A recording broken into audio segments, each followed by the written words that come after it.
Llegamos de nueva cuenta a este espacio en donde contribuimos para tu bienestar con temáticas que puedan conectar con cosas que nos suceden todos los días en la vida y por supuesto para motivarte, que ese es el principal objetivo de este programa. Bienvenida. ¿Cómo estás, Eli? Bienvenidos a Alojas Media, este espacio en donde cultivamos nuestro bienestar, en donde buscamos la transformación y en donde les hacemos propuestas en pro de una vida saludable y sostenible.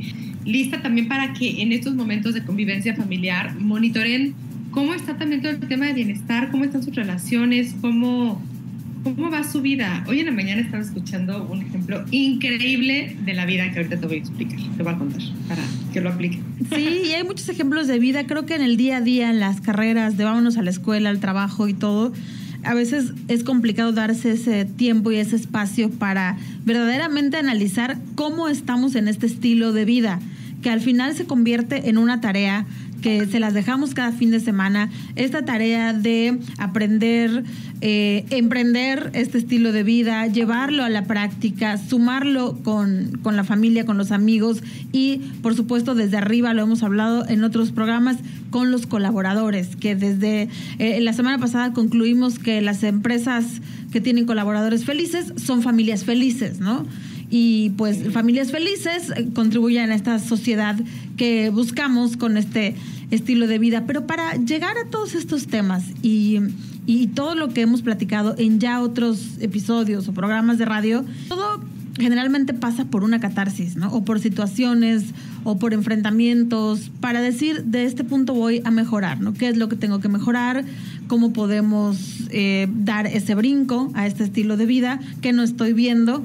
Y muchas veces, pues, las situaciones a las que nos enfrentamos nos llevan y hay que ponerlo sobre la mesa. Nos encanta hablar de cosas propositivas, nos encanta hablar de cosas bonitas y siempre compartir y comunicar las cosas buenas, pero también hay cosas como el abuso de la autoridad o el abuso de poder que nos llevan a enfrentar muchísimos retos, que ese es el tema del día de hoy. El abuso en sus diferentes ramas, en sus diferentes índoles. Y yo creo que, híjole, me puedo atrever a decir que la mayoría hemos pasado por algún tipo de abuso en nuestra vida. No sé si tú tienes por ahí uno o varios ejemplos.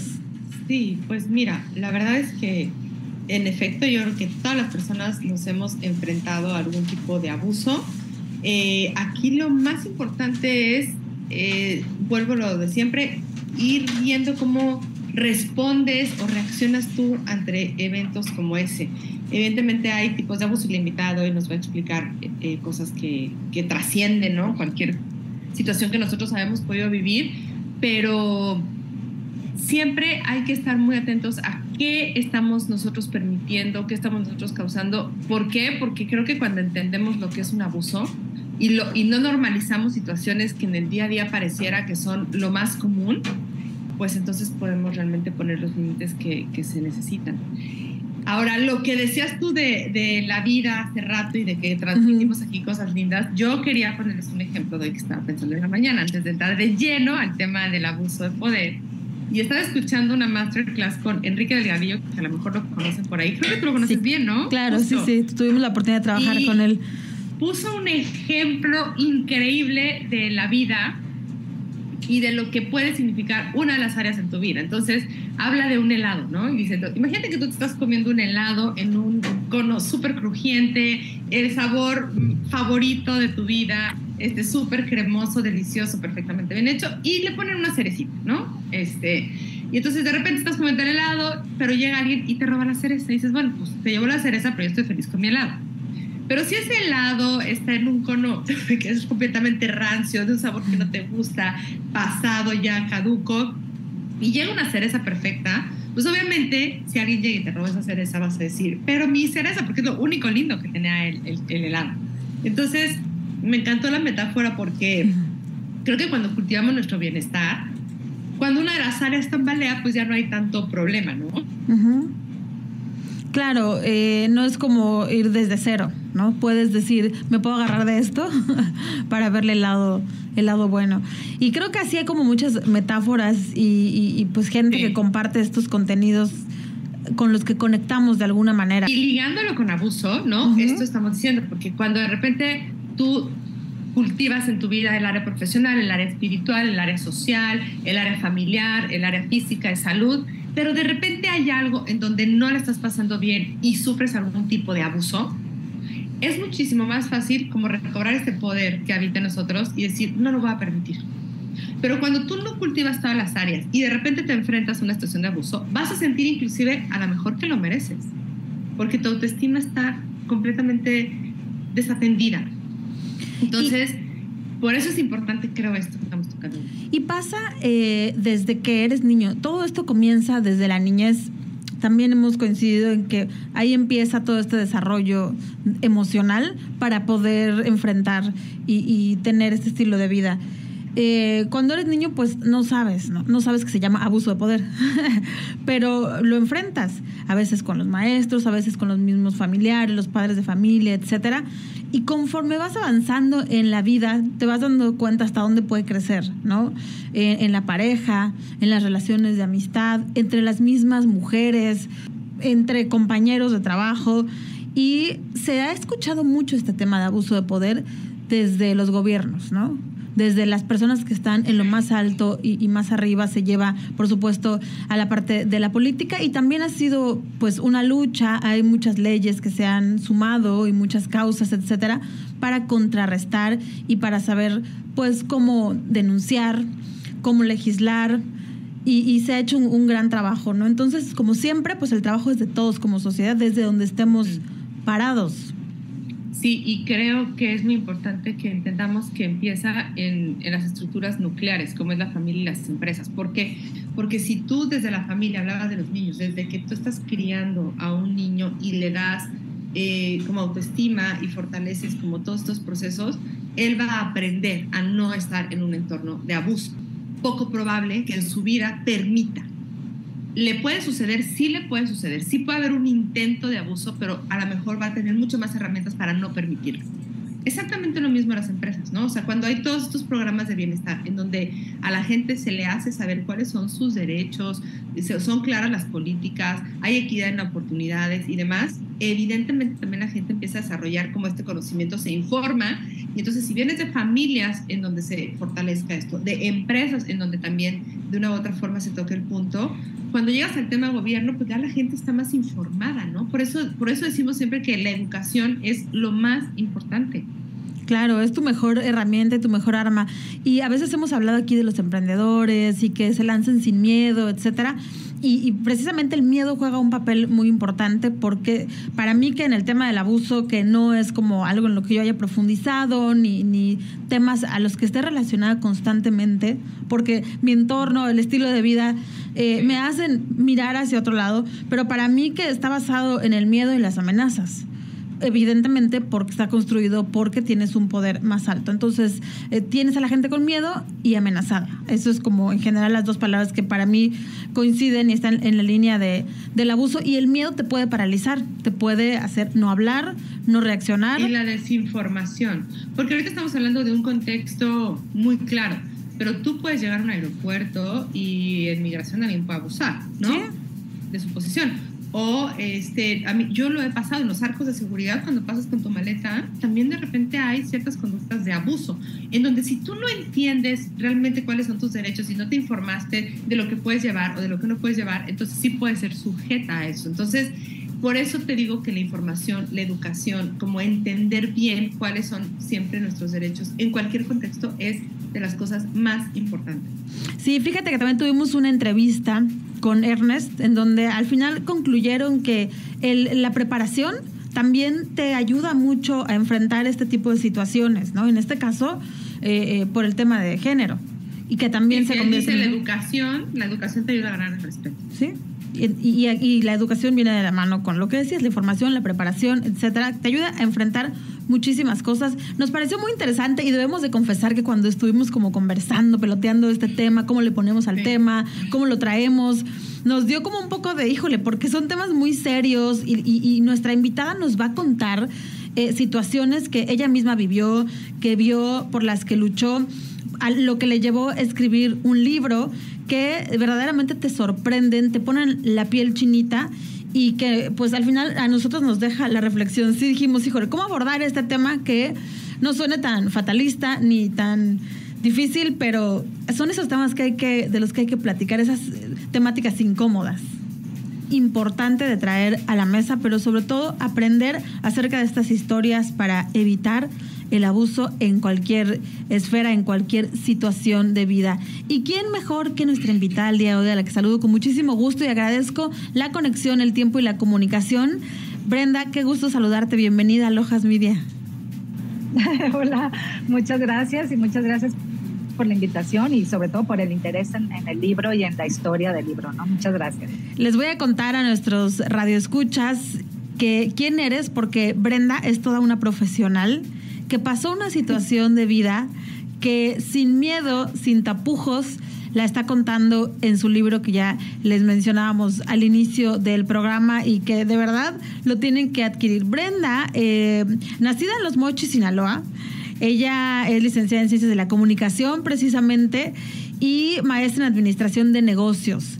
Cuenta con estudios como redes de telecomunicaciones allá en Guadalajara. Ha trabajado para diferentes sectores de la industria, tanto en México como España, siempre en telecomunicaciones, salud, belleza, manufactura automotriz, finanzas y filantropía, que esto la lleva a ser la creadora y presidenta de la Fundación Reto Atrévete a Ser Quien Eres, que en el 2015 está enfocada a desarrollar al desarrollo integral de la mujer, la pareja y la familia. Entonces, todo esto la lleva a, en el 2020, participar en el 5º Congreso Internacional sobre la Desigualdad Social de Género y Precarización con sede en España, en donde publica su artículo Regálate un latido, para después traernos esta publicación del libro Conspiración Íntima, que es una novela testimonial que visibiliza situaciones de la vida cotidiana sobre la violencia a la mujer, el riesgo de las redes sociales y algunas peticiones específicas de cambio en la legislación y el sistema judicial. Brenda Kelly García es una mujer valiente, responsable, comprometida, amorosa, pero sobre todo libre. Qué bonita palabra. Y hoy con esa libertad nos vas a contar tu experiencia, lo más express que se pueda para que tocar sus corazones del público, pero sobre todo que nos puedas dejar este aprendizaje para que nosotros pues estemos exentos de vivir una situación como esta. Sí, te lo agradezco muchísimo. Y sí, efectivamente, el objetivo del libro obviamente es que se lea, porque solo leyéndolo generas esa empatía y esa reflexión, pero hablando como autora y liberada de situaciones tan cañonas por las que yo viví en un proceso de 2 años, 2017 al 2019, te puedo decir que si hoy por hoy tú tienes dudas de estar viviendo alguna situación de violencia de cualquier tipo, hay una frase que un hermano mío me dijo y no la voy a olvidar nunca, que decía: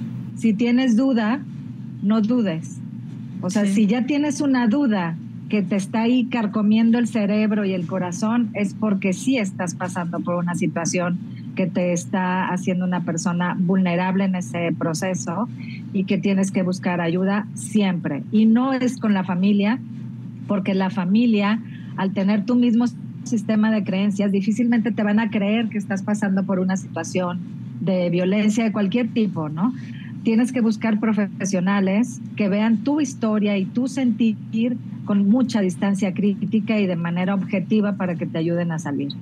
Sí, quiero decirles que el libro, les recuerdo, se titula Conspiración Íntima. Está dirigido principalmente a las mujeres, y también lo pueden leer los hombres, ¿no? Pero para sensibilizarlos. Sí. Tiene como objetivo, que es importante, por eso nosotros lo traemos al programa, advertir y prever que la violencia silenciosa existe y que está en todas y en todos. Todos estamos expuestos, desde, lo dices en la reseña, un clic, lo puedes tener esta persona a un lado, muy cerca de ti, y entonces pues lo principal es prever y saber cómo reaccionar, que tú esto lo aprendiste, como decimos aquí en México, a la mala. Tuviste que vivir esta situación. Sí, fíjate que ahorita que dices lo de que estamos todos expuestos, sí, todos estamos expuestos, no importa si eres rica, pobre, flaca, gorda, güera, morena, si tienes los más altos títulos académicos o los mínimos, en realidad todos estamos expuestos y Conspiración Íntima realmente lo que te refleja es que todos tenemos nuestros puntos vulnerables, todos, así el que se crea el más equilibrado emocionalmente y psicológicamente, todos tenemos nuestros puntos, y en esos puntos son en los que las personas que te quieren hacer daño y que eres un blanco para ellos, es en lo que trabajan precisamente para lograr entrar a tu vida y a tu mundo y a tu entorno a través de esas áreas de oportunidad que todos tenemos y que para ellos son una oportunidad de entrar, ¿no? Sí, y así empieza tu historia. Si podemos contar brevemente qué es lo que te llevó a escribir este libro, que pues fue una historia de vida y que fue a través de una relación amorosa. Así empezó todo. Sí, en realidad, bueno, a mí me llevó a contar mi historia y a contarla con ese lujo de detalles, porque yo creo que hay muchísima literatura que habla de generar conciencia y de la educación y cursos que de psicología y de programación neurolingüística y de codificación, y bueno, hay muchísima teoría, pero en realidad muy poca gente se atreve a compartir intimidades, que es lo que realmente te va a hacer generar esa empatía y ese espejo que dices, a mí me está pasando, y yo pensé que era la única que le pasa, ¿no? Porque te lo callas por vergüenza. Entonces, y por vergüenza y porque hasta dudas de ti. O sea, es gente tan hábil y tan astuta, hablando de los narcisistas, psicópatas y sociópatas, que estudian tan bien tus áreas de oportunidad que llegas a dudar de ti. Entonces, el que una lectura te brinde la oportunidad de, en algún renglón de ese libro, digo yo, tú puedas encontrar algo que a ti te está sucediendo y que lo identifiques y que veas que sí hay una solución y sobre todo que no eres la única, entonces es cuando tomas acción para buscar ayuda profesional y hasta con las autoridades y también con tu familia, ¿no? Y fíjate que ahora que hablas del tema de los hombres, yo creo que hay muchos casos de mujeres que abusan precisamente de sus esposos o de su vulnerabilidad, porque yo soy la mujer y entonces te pido, te exijo. O sea, sí también se crea un abuso, pero los hombres no lo hablan por el mismo miedo, la pena, como si nosotros... Por la vergüenza. Y porque nos enseñaron que era nuestra responsabilidad. Así es. Fíjate que, bueno, en un capítulo del libro de Conspiración Íntima hablo del fracaso de la noche de boda, hablando sexualmente. Obviamente hubo un abuso sexual. Sin embargo, en uno de los lectores, ¿no?, que me hizo el favor de escribirme a través de las redes sociales, me dijo algo que de verdad me encantó, porque me dice: Brenda, tengo 3 hijas hermosas. Me dijo, y yo no entendía, porque creo que tiene ya como 20 y tantos años de casados. Me decía, yo no entendía por qué mi mujer no quiere tener relaciones sexuales conmigo. Uh-huh. Entonces, y la salida más fácil, pues, es ponerle el cuerno a mi mujer, ¿no? Claro. Sin embargo, me dijo, cuando yo leí tu libro, me dijo, y vi que fuiste abusada sexualmente, me dijo, comprendí que yo también he sido un abusivo con mi mujer. Y entendí por qué mi mujer no quiere tener relaciones sexuales conmigo, ¿no? Entonces, para él también fue un aprendizaje de lo que siente una mujer cuando es abusada sexualmente, ¿no? Y hablando de las violaciones sexuales entre cónyuges, es mucho más común y normal de lo que creemos, sí. Solo que nos lo callamos, ¿no? Entonces, y más, no tiene nada que ver con la libertad económica, porque al final traes una educación de sometimiento donde la mujer pues casi tienes que aguantar todo por la armonía y el equilibrio familiar. Sin embargo, aquí te muestra que no importa el código postal ni uh-huh. las credenciales académicas, todas estamos vulnerables a pasar por situaciones así, y no tiene que ser así, ¿no? O sea, al final hay que comunicarnos. En el mejor de los escenarios, que tengas una pareja que de verdad quiere lo mismo que tú. Pero en el caso de mi libro, pues no es una pareja que quería lo mismo que yo, ¿no? Yo tenía una relación unilateral con una persona que lo único que quería de mí era sacar provecho de todo, de lo que yo era y de lo que yo tenía, ¿no? ¿Cómo fue? ¿En qué momento te diste cuenta? Y cómo... No lo detecté. Yo estaba en la lela, enamoradísima de mi historia de amor. Uh-huh. Y no, la verdad es que yo permití muchísimos atropellos todo por mi historia de amor, ¿no? En mi cabecita y en mi corazón. Y hasta que ya fue inevitable, ¿no? Porque estuve demasiado expuesta con mi vida, con mi salud física, con mi salud emocional, con mi salud económica, con la patrimonial, con la social, con la familiar. O sea, cada vez estaba yo muy mal, sin espolear el libro, ¿no? Obviamente. Pero sí hay algo que quiero comentar, porque cuando yo logré salir de esa situación, una de las cosas por las que yo me enfrenté es que todo el mundo te dice que dónde está tu autoestima, ¿no? Que por qué permitiste tanto atropello. Entonces dices, en realidad, es tan madreada, perdón que lo diga así, y tan devaluada, que no necesitas que te digan que dónde está tu autoestima. Porque creo que está bien equivocada esa óptica, ¿no? De por qué uno permite cosas. Porque yo creo que tú no puedes dar amor a nadie si tú no lo eres. ¿Sí? Entonces, partiendo de la base de que tú permitiste cosas, pero diste lo mejor de ti a alguien, aunque fuera la persona equivocada, es porque tú eres una persona dadora y eres una persona que eres amor y amorosa, y por eso das lo mejor de ti a alguien más. Entonces yo creo que el sentido de ese cuestionamiento no va por ahí. Esa es en mi experiencia, ¿no? Y partiendo, o sea, lo platicábamos al inicio, ¿no? Es una situación que a lo mejor tú tenías que vivir para algo, para hoy poder estar aquí contando y ayudando y rescatando a muchas historias de muchas mujeres. Así es. Entonces, una de las primeras cosas que a mí me llevó un proceso, quizás el más largo de entender, es que hay situaciones que yo creo muchísimo en el destino. Creo que todos venimos a algo muy específico y venimos a aprender y a equivocarnos para poderlo darle ese vuelco a la vida y lograr tu misión de vida, ¿no? Entonces, lo que a mí más me llevó un proceso de aceptar que me había equivocado y que no era yo la mala, ni la tonta, ni la devaluada, sino uno no puede dar lo que uno no es.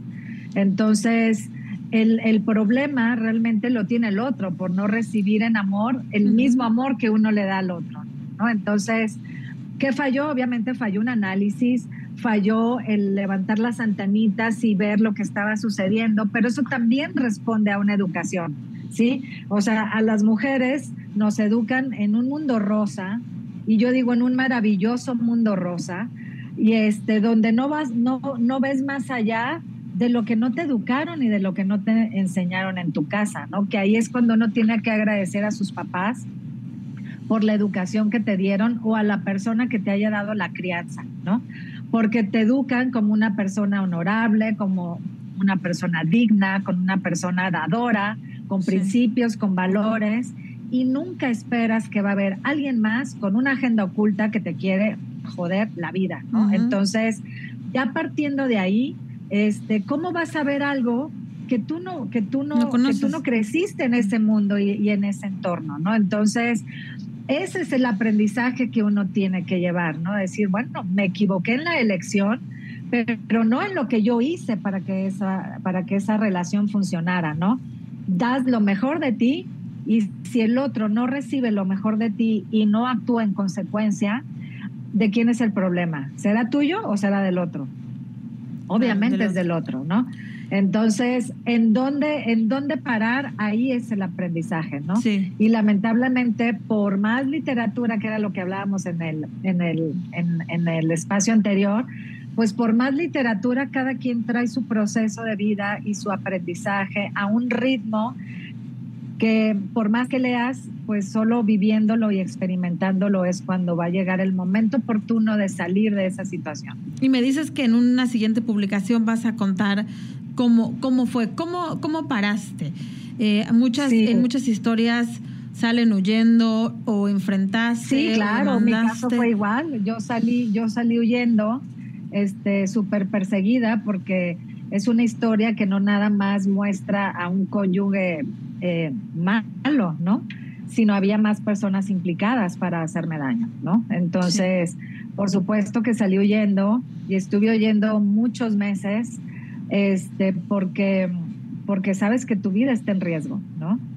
Entonces, fue un proceso largo de tomar medidas pues preventivas, ¿no? De no ponerte en doble riesgo, en cruzar por un proceso ante las autoridades que como siempre se dice, pues te revictimizan más.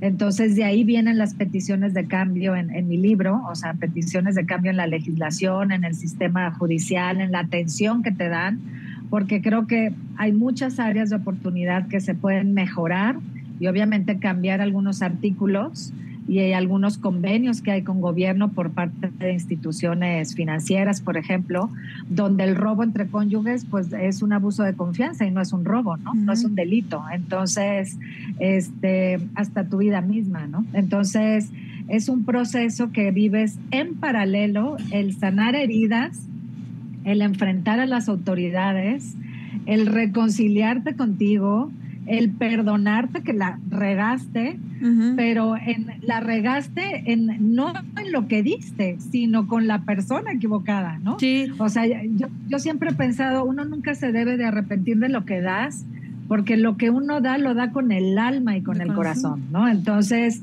sería un grave error decir, no, ya no des porque te equivocaste, ¿no? Al contrario, uno tiene que seguir siendo lo que es porque es tu naturaleza, ¿no? Entonces, quien se reprima de dar y de ser lo que es, se está traicionando a sí misma, ¿no? Entonces, esas fueron varias del proceso por el que yo pasé, que me llevó pues varios años recuperarte y sobre todo, lo que yo digo siempre, y es una de los objetivos que tiene la Fundación de Reto Atrévete, la parte económica es fundamental.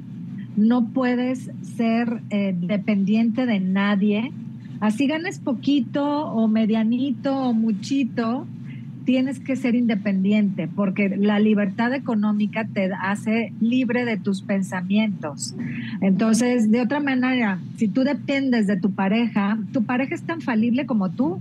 Él se va a equivocar tanto como tú. Entonces, si tú pones tu vida en manos de una persona tan falible como tú, lo más seguro es que eso no salga bien. ¿Y quiénes fueron tus principales líneas de apoyo? Ahorita que hablabas del proceso me venían a la mente todas estas preguntas, ¿no? ¿Cómo fue todo este resultado del que hablas, de la legislación, de la ayuda a las mujeres, etcétera? Ya fue, me imagino, cuando ya estabas un poco más aliviada de esta situación, pero en el momento, ¿quiénes te apoyaron? Todo en paralelo. ¿Lo fuiste haciendo lamentablemente en paralelo? Fue en paralelo porque si te esperas a sanar las heridas emocionales, pues te puede llevar muchísimo tiempo. Entonces, la vida no te lo permite, Michelle. O sea, tienes que enfrentar todo de manera paralela. En mi caso, yo siempre he insistido, tu primer línea de apoyo generalmente es tu familia y tus amigos. Y me atrevo a decir que en mi caso, la primer línea de apoyo sí fue mi familia y mis amigos más cercanos. Pero hablando de sororidad, ¿no? Que en un principio yo te lo propuse de poder hablar, sí tengo que aclarar que la gente que te ama y la gente que te quiere te va a ayudar. Y hay una diferencia entre ayudar y apoyar. Sí, ayudar, pues sí te ayudan, te presto, te doy, pero apoyar, la gente se tiene que involucrar. Arriesgarse contigo. El que te apoya es porque se arriesga contigo. Y ahí viene el punto, porque no todo el mundo está dispuesto a que tú llegues a alterar su orden natural cotidiano, ¿no? Sí. Entonces, ¿quién es capaz de alterar su vida cotidiana para ayudarte y apoyarte a ti? La gente que de verdad te ama. Y temo decirte que la gente que de verdad te ama es nada. Te das cuenta que los cuentas. Nada. Entonces, porque así es la vida. O sea, el amor incondicional, ¿quién te lo da? Te lo da tu madre, te lo da tu padre y algunas veces tus hermanos. ¿Sí? Y hablando de los amigos, también tienes amigos incondicionales, pero otra vez lo repito, o sea, no, por más que te amen, tú no vas a llegar a aturdir ese orden que hay en la vida de cada persona. Entonces, yo siempre digo, cuando te enfrentas a situaciones que sacuden que sacuden de verdad desde lo más profundo tu vida, tienes que estar consciente que estás sola.